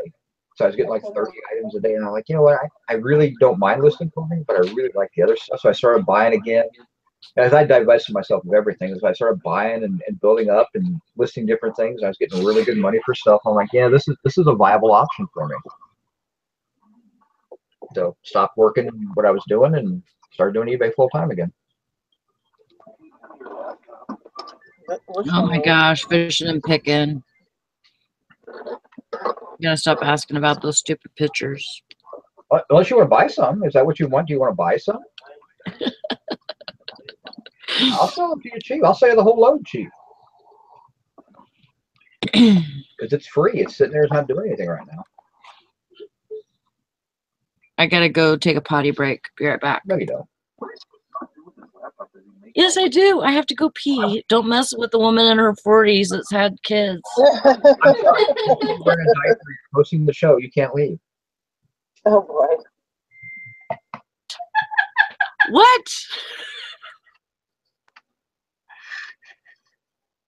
Hey Nikki, how's Gary doing?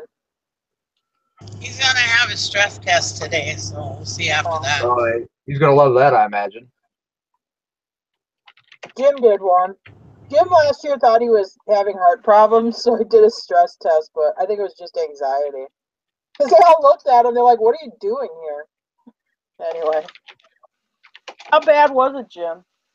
If you're not in shape, it'll be bad. Yeah. I had one once. That was a freaking nightmare.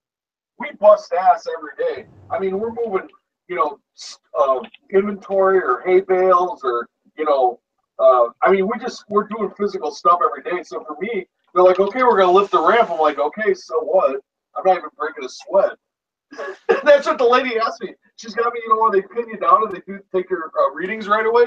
She looks at me and she goes, what are you even doing here? I'm like, I had shortness of breath. She goes, well, it's not your heart. Yeah. Mine was a little different.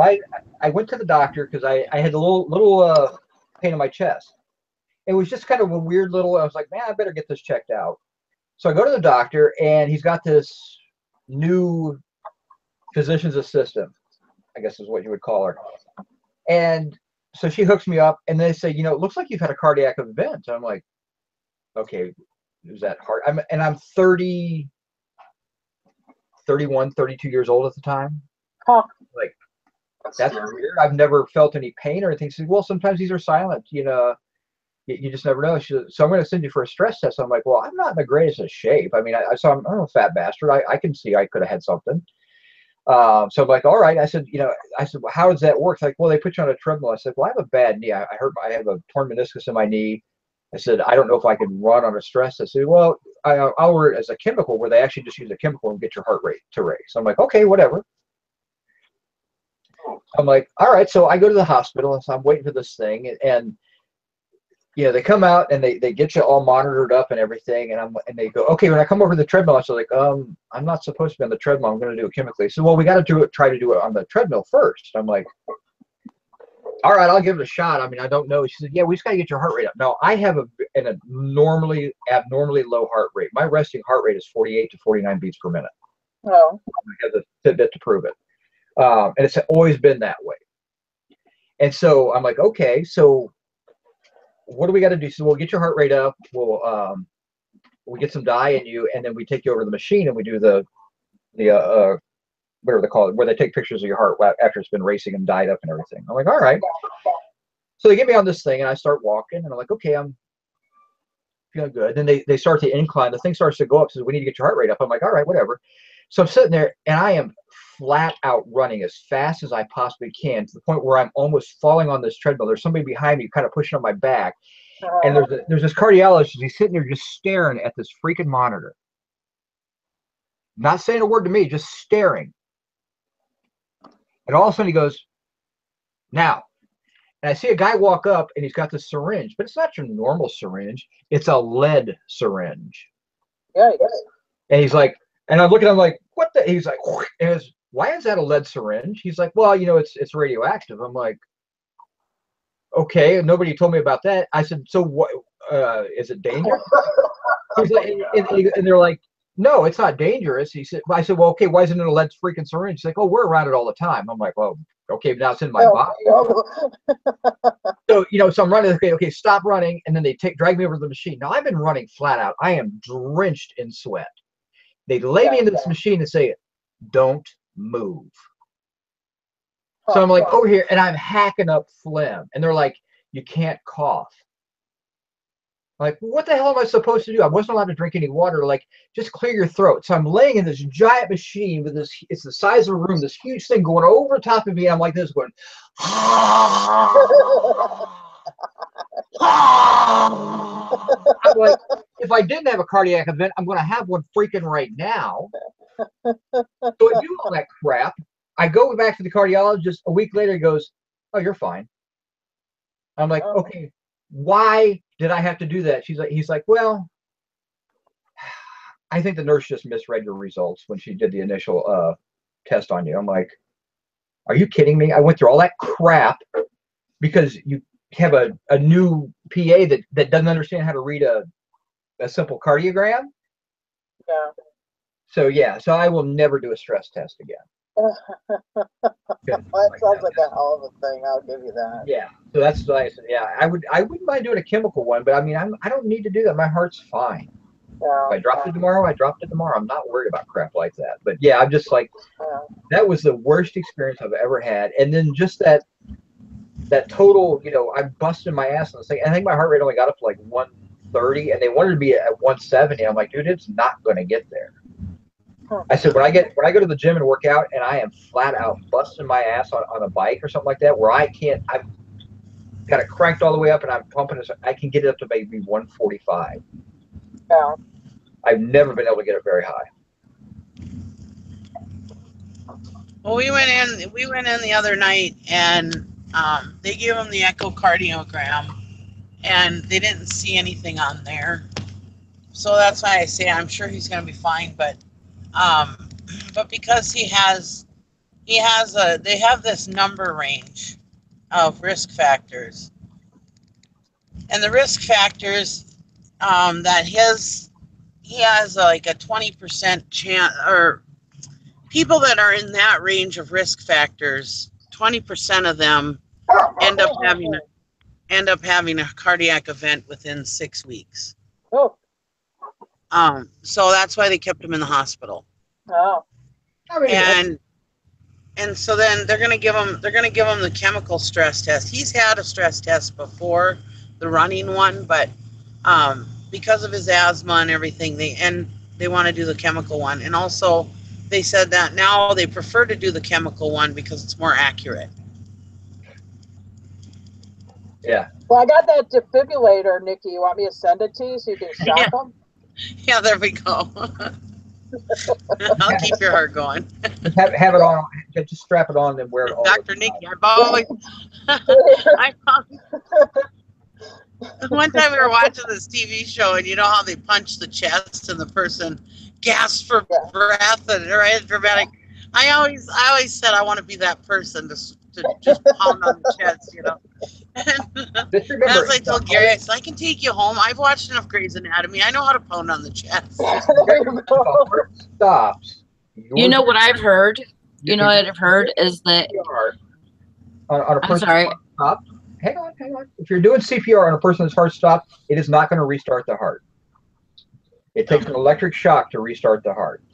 And now they say that you're not supposed to do the breathing anymore. You're supposed to just do the chest compressions. Correct. No. You know what I've heard though is that if you feel like you're having like chest pain, is to start coughing, because that will keep your heart moving. Yeah, it'll keep it pressure and things like that. You have to start coughing hard. But if someone and it'll clear the chest and because the old things where they show where somebody falls down and is having a heart attack, they give them CPR and they come out of it. They won't come out of it.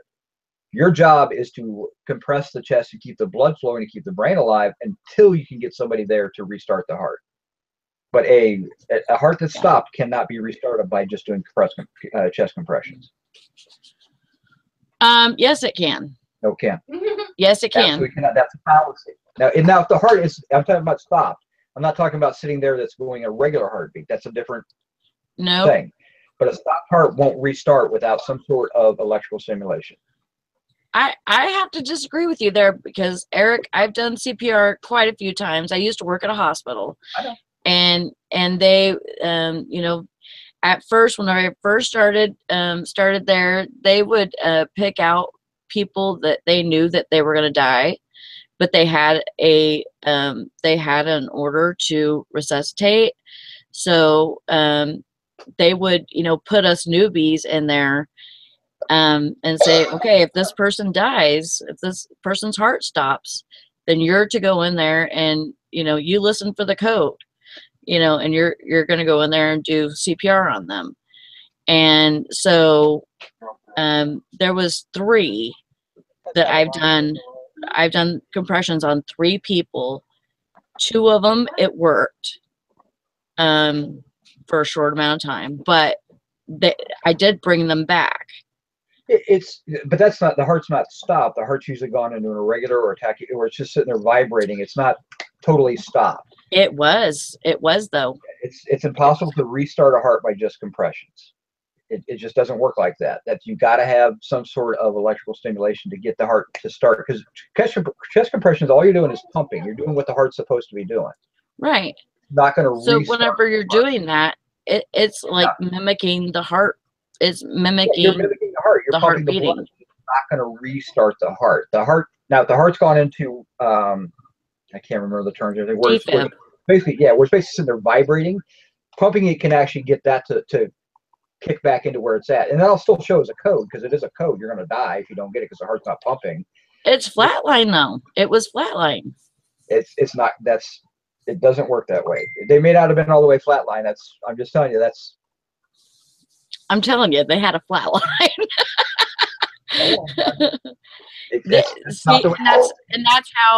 That's how we knew we were doing the compressions right, was because if you do the compressions right and they're on a monitor, you can see on the monitor, your compressions. You shouldn't be able to. Yeah, if you're pushing Yeah, you can. on the heart, if you're pushing on, you know, if you're doing compressions and you're doing them in the correct way, then you can actually see on the heart monitor. You can see. I don't know how a heart monitor works, so I thought the heart monitor did the electrical impulses, not necessarily the pumping action. I have to look, because I've never messed with a heart monitor. Well, no, it just monitored it. Even after somebody dies, there can still be some activity on that heart monitor because of sinus movements. Yeah, you can. It doesn't take much to get a heart monitor to show. Yeah. Sally's right. You can get the heart monitor. But you'll have stuff like agonal breaths. It takes, even after somebody dies, you have like the last impulses that are sent out that, you know, they'll do like some weird movements, or, because I see this with like horses, you'll have them do these agonal breaths. They can go 10 minutes after they're already dead. Oh, yeah. Oh, I've seen that too. And that's freaky. It's not a heart thing, so. That's freaky. But I worked on a telemetry unit. And so whenever you know, these 3 people that I did compressions on, they, you know, they technically died. Their monitor, which showed their monitor, which showed that their heart had stopped beating. It was flatline. So whenever you're doing compressions, you can actually see the heart monitor going like this, doot doot doot doot doot doot, whenever you're doing compressions. So and 2 of those people I brought back. The first guy, he was probably he had to weigh 600 pounds. Wow. And I was standing on a chair. I had to stand on a chair just so I can get on top of him to do compressions on him. And I broke his ribs. Oh my God. Well, that's not Yep. That's pretty common. Yep. And he came back for 2 hours and then he died again. Was he And like, of course they had to. Back? Did anybody ever say, "Why'd you bring me back"? You know, in the movies, they're like, "Why do you bring me back?" Well, no. I mean, he wasn't. He was pretty comatose. So, yeah, he didn't know what was going on. So, but then, you know, the second lady that that I actually did compressions on, she lived, and they actually came in and let me do a let me put a, what do you call it? I can't remember it now what it's called, but where they put a tube down your throat. Oh yeah. They put a, you know, and the intubate. I was allowed to intubate because the doctor was standing there. There was respiratory therapists there. 2 of my sisters were respiratory therapists, and in the hospital, so like everybody knew me. So, and I was just a CNA at that point. So, the doctor let me intubate, which was very cool. And that lady ended up living.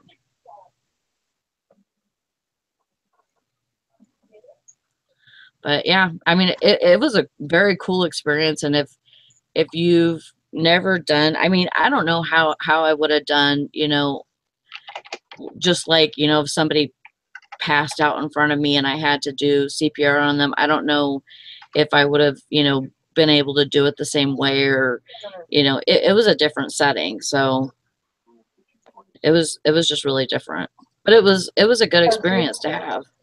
Maybe like 350. Okay. Yeah.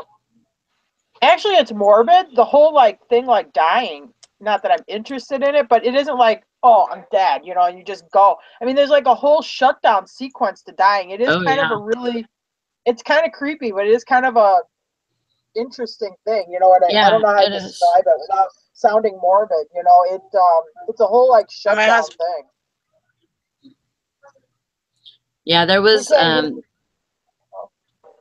somebody that was on the floor Interesting. that I was working, and she had a heart monitor on, and she was actually dead, and she didn't have an order to resuscitate, so all of her family was in there and everything, and you know, we were just trying to keep it quiet for them, you know, and everything, to let them have their last moments with her. Well, she kept on, like, her heart would start all by itself. You know, she would be technically dead, and then her heart would stop, and then it would start again, and then she'd start breathing again, and then it would stop again, and she'd stop breathing. It was like on and off like that for hours. Yes. Until she finally passed. I just looked it up, and the EKG does not detect the chest compressions. What it is detecting is when EKG you're is doing, different. that's what that machine, that monitor is an EKG or ECG, depending on what it is. No, that's different. That's the number. That's what when you hear bzz, that's the EKG going off. And what is it? Yeah. No. Bye.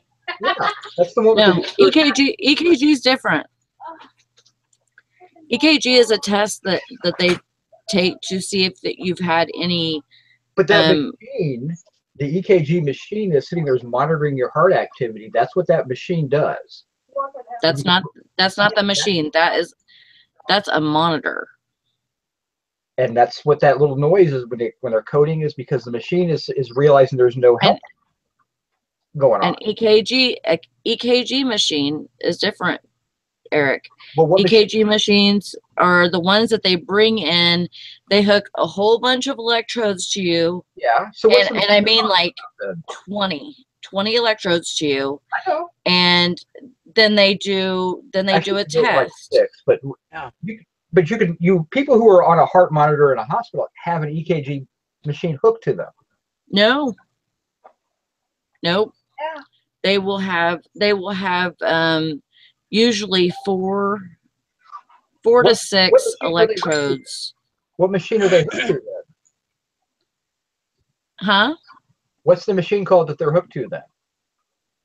A monitor. What's it monitoring?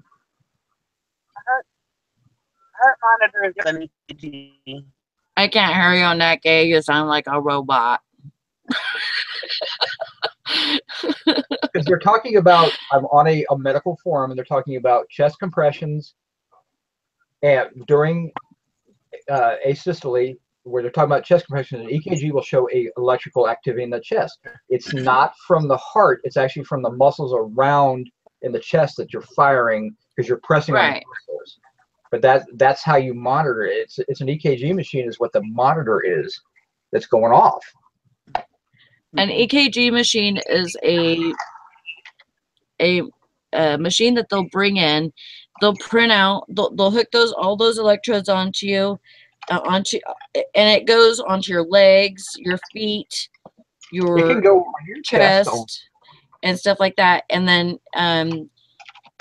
they'll actually print out a sheet of paper that has your electrical activity from your heart, and that's not the same thing as what somebody is on, like that's in it's just a heart.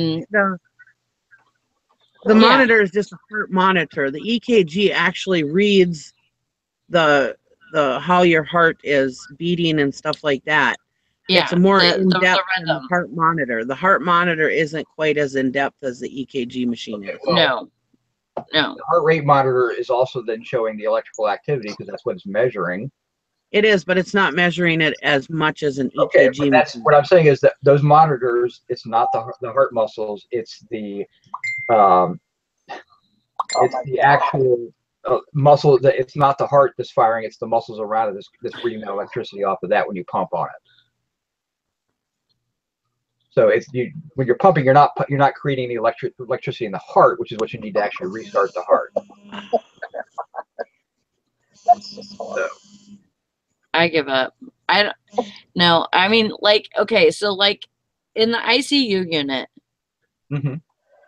where if somebody is in intensive care, they are hooked to usually a heart monitor, which will it'll tell the nurses if the heart is stopping.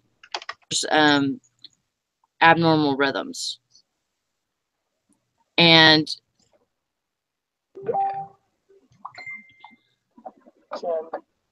so if somebody's having abnormal rhythms or something, they will EKG, and that'll they'll bring in a machine. A heart They'll monitor hook them up to all those electrodes. Has 5 leads, and EKG. They'll hook them up to all those electrodes. EKG has 5 leads. A heart monitor has 5 leads, and EKG has 12. And that's the telemetry machines that you're talking about is the heart monitor, but they still only measure the electrical activity in the heart. The EKG is just a more complete picture, but it's still, that's what I'm saying, is it's still going to show you when you give chest compressions, it's not showing you the electrical activity in the heart, it's showing the electrical activity of the muscles around it, like the chest, the shoulder, things like that. That's what it's picking up. But it will show. It shows you're pushing. It will show the beats. No, yeah, I'm saying, but when you're actually when you're doing a compressions, it's not showing the fact that you're compressing the chest. It's just showing muscles firing around. But the heart is not firing anymore. That's what I'm saying, is the heart stopped firing. So, restarting it, you need fire to restart it. No, you don't. Yeah, you do. I swear, I'm not lying to you. I am not. I mean, you can ask Valerie. She worked at the same hospital as I did. I don't know. The EKG though is just like it's a better heart monitor. It's like showing the doctor like what it's showing like what's going on with your heart at that time. Like it'll show that if you had a heart attack recently. Yeah, but it's rhythm of your heart. It's just a more leads, and you get a more complete picture of the heart and the heart monitor. That's all. But it's the same. It does the same functions. You just get a better picture with an EKG. But that's what I'm saying is when you compress the chest, you're not seeing electrical. If the heart is completely stopped, I'm not talking about if it's sitting there shaking and not working correctly. If it's completely stopped, compressing the chest, you're not getting a read off the heart monitor. You're getting a read off the muscles around it that are still firing. That's what I'm saying. I'm not saying the heart. If you're pushing on it, you're not. There's no electrical activity in the heart if it's stopped. So it's not reading any electrical activity. It's reading the electrical activity on the chest muscles or the shoulder muscles, depending on where the leads are at. It's reading that activity because you're still firing, because the heart's the thing that stopped, not the rest of your body, because your brain's still alive. When you press, it fires these muscles because it's feeling the muscles move, and so fire, fire, fire. So it's picking up a little bit of that. That's why it's not as bang, as a regular heart read is going to show. But if the heart is stopped and it gets restarted, you're going to see that electrical firing of the heart. The heart's just a muscle that fires electricity. That's how it moves. So the EKG is a better picture, but a heart monitor is going to show the exact same thing. Actually, the EKG will show more, but the heart monitor will still show those muscles being fired. But you can be flatlined and not actually, the heart's not stopped. So because the monitor isn't reading everything like an EKG, so the monitor is reading only a few things, so it's flatlined, but the heart's still sitting there, still firing, but not firing correctly. So it's reading flatline. If you don't do something, it's going to stop. Usually, if you're having an abnormal rhythm, it'll still show that you're having an abnormal rhythm. We're talking about what happens with a lot of hearts is when they go bad and they have an issue is they stop pumping and they sit there and they get into this mode where they sit there and they vibrate, they shake. Oh yeah. Like misfiring. And so Mm-hmm. that doesn't show anything because there's no rhythm there at all. It's just sitting there shaking. And that's when they flatline, but there's still electrical activity there.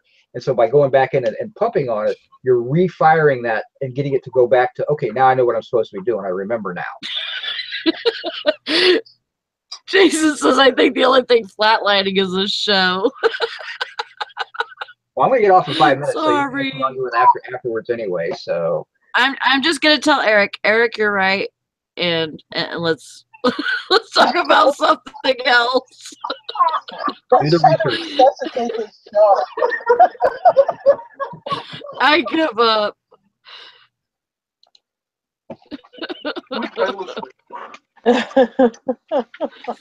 This show needs a defibrillator. Oh gosh.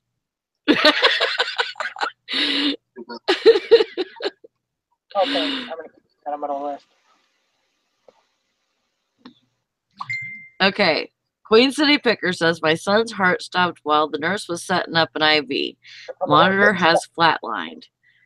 The nurse slapped his face and said, wake up, and it started again. It scared the crap out of my wife and I. That's crazy. But that's what we're saying. I mean, a shock they're not flatlined, they're not dead, they're just waiting. Maybe it's different for, maybe it's not the same for everybody.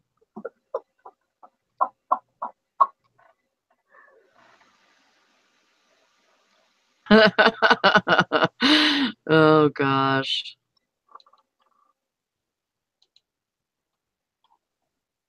Yeah. I don't know. I mean, I didn't see that a whole lot.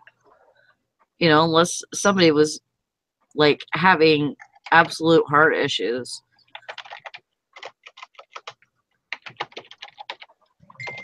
I remember the first 16-year-old kid that was in there, though, that had never had heart issues in his life, and he drank like 6 Red Bulls, and he was having Oh my God.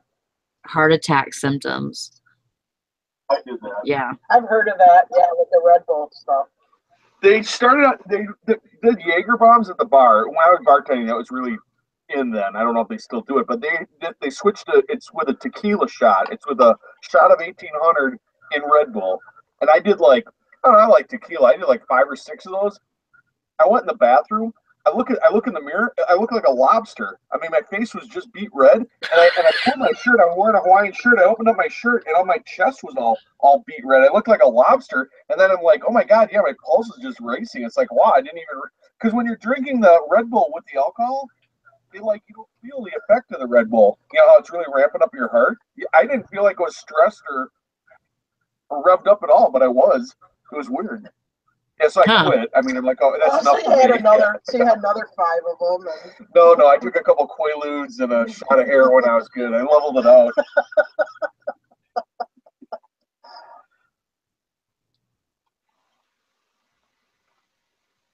Well, Gary just called me. He's going in for his test now. So Well, that's good. Just something we've been arguing about how he's going to survive the test here. So.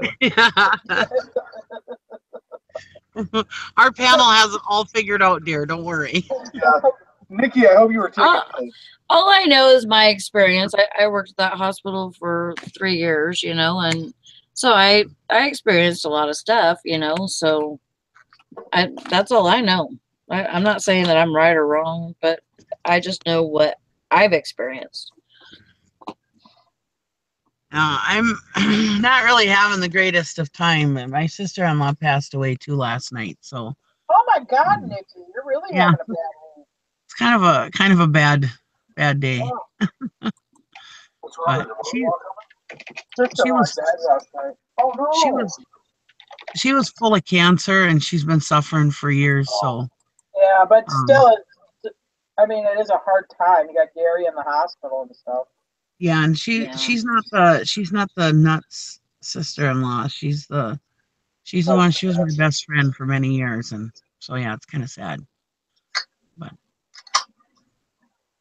But she's in a better place, so yeah, it's all good, you know.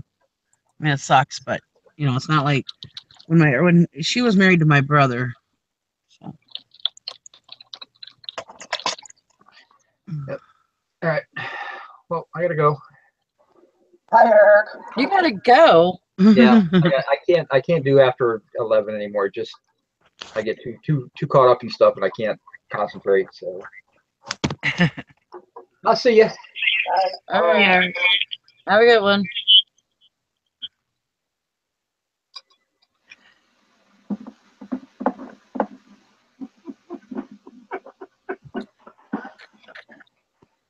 Oh boy. But hopefully I'll be able to have my show tonight. We'll see. It just depends on how if Gary makes it through this and well not Yeah. he'll make it through it, but I mean what happens at the stress test is what I mean. Yeah. I probably didn't know should you were choose doing that tonight. What time is it going to be if you do it? 7 o'clock. All right. Yeah. Let's plug it. I'll be So. there. I'll watch it. So hopefully at 7 o'clock tonight on my channel there will be a live show. Listed or ditch it. Are you doing it by yourself or is somebody on there with you? I don't know. As of right now I'm doing it myself, but Oh. So it's 7 Central, right? yeah, 7 Central time. Hi, Valerie. I hate to put it off another week because I've put it off and put it off. Well, you do what you got to do. We'll see what happens today if I can get. Plus, my husband has my big tablet at the hospital, so Yeah. Oh boy. that's what I'd be using to do it. Well, I hope it still happens. Keep an eye No, on it's Dusty. the Dusty auction said- shows on. Sorry, Dusty said I could advertise on his channel, and I'm sure I can advertise on Reseller Squad. I'm assuming. So Yeah. just keep an eye out Yep, you can. if everything goes well with his stress test, I'll get it advertised and we'll get it up tonight. If it doesn't, then it'll be next week. Yeah, As long 8 as no p.m. one has to have- Eastern. Yes, 8 p.m. Eastern. So if you see it, everything went well with Gary. Well, that's good. Okay. Well, I'm gonna shut it down for today. I gotta go get some rest. So hopefully everybody gets good sales today and gets all the work done. And I'm praying for all you guys in Florida. Keep everybody in Florida in your hearts and your thoughts, and Oh my God. keep Gary in your thoughts also. Yeah, my mom just called me from Florida, and I'm like, oh yeah, I'll just call her back later. Oh I'm my gonna call her God. back. What the hell's going on? Maybe she's blown I away. forgot about that. Oh. Nice. I got my call. Bye. All right. See you guys later.